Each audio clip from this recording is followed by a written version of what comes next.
அபார கருணாசிந்தும் ஞானதம் சாந்தரூபிணம் ஸ்ரீ சந்திரசேகரகுரும் பிரணமாமி முதான்முகம். லோகோத்தாரணகாரணம் நரதனம் காஞ்சீஷு பீடஸ்திதம் காமாட்சி கருணாவிலாசபரிதம் கைலாசவாசப்பிரியம் சந்நியாஸ்யாஸ்திரமதாரிணம் ச சுமுகம் ஸ்ரீ தண்டபாணிம் பரம் வந்தேகம் மம சந்திரசேகரகுரும். ஹரஹர சங்கரா, ஜெய ஜெயசங்கரா, காஞ்சி சங்கரா, காமகோடி சங்கரா.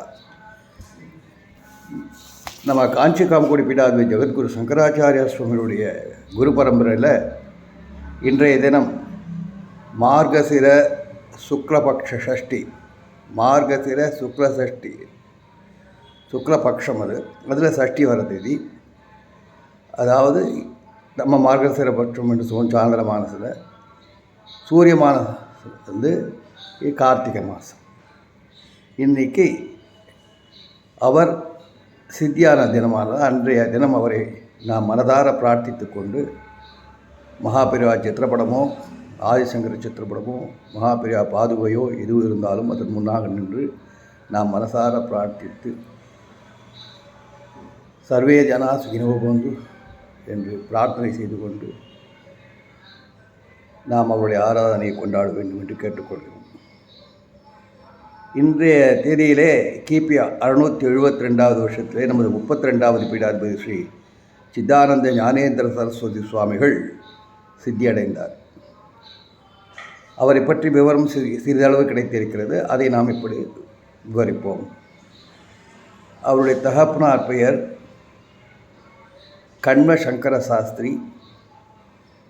இந்த சுவாமியுடைய இயற்பெயர் பூர்வாசிரம பெயர் பத்மநாபன்.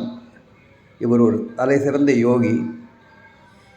இவருடைய சிறப்பு என்னவென்றால், வாழ்நாளை தான் எப்படி வாழ்ந்தார் என்றால், ஊன் ஆகாரம் எதுவும் இல்லாமல் மரத்திலிருந்து விழும் தழைகள், மரத்திலிருந்து பறித்து தரையல்ல, மரத்திலிருந்து உதிர்ந்து பழுத்த இலைகள் தரையில் விழுந்ததை அதை எடுத்து உட்கொண்டு தன்னுடைய வாழ்நாள் முழுதும் ஜீவிதம் செய்து கொண்டு வந்தார்.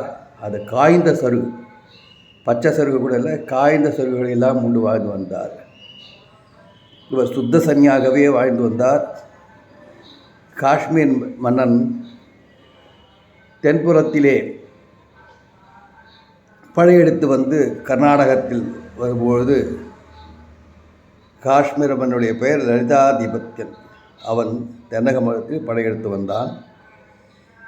அந்த இளவரசனை ராஜ்யமடையாமல் தடுத்தான். அப்பொழுது நமது ஆச்சாரியால் நமது கர்நாடக இளவரசன் ராஜ்யமடையாமல் இருப்பதைக் கண்டு அதை தடுத்து நிறுத்தி கொண்டார். அவர் அந்த காஷ்மீர மன்னனுடன் போர் தொடுக்க வேண்டாம் என்று தூது சென்று நல்வழிப்படுத்தினார். அது ஒரு பேர் அருள் அவருக்கு இருந்ததால் அதை செய்து முடித்தார். இந்த அளவுக்கு தான் நமக்கு தகவல் கிடைத்திருக்கிறது அவரை பற்றி. இவர் பிரஜோத்பத்தி வருடம் மார்கசிர மாதம் சுக்லபட்ச ஷஷ்டி என்று, அதாவது இன்றைய தினத்தில் காஞ்சியில் 672ஆம் ஆண்டு சித்தியடைந்தார். நாம் அதை பிரார்த்தித்து நலம் பெற வாழ்வோம் என்று கேட்கிறோம். ஹரஹர சங்கரா, ஜெய ஜெய சங்கரா, காஞ்சி சங்கரா, காமகோட்டி சங்கரா.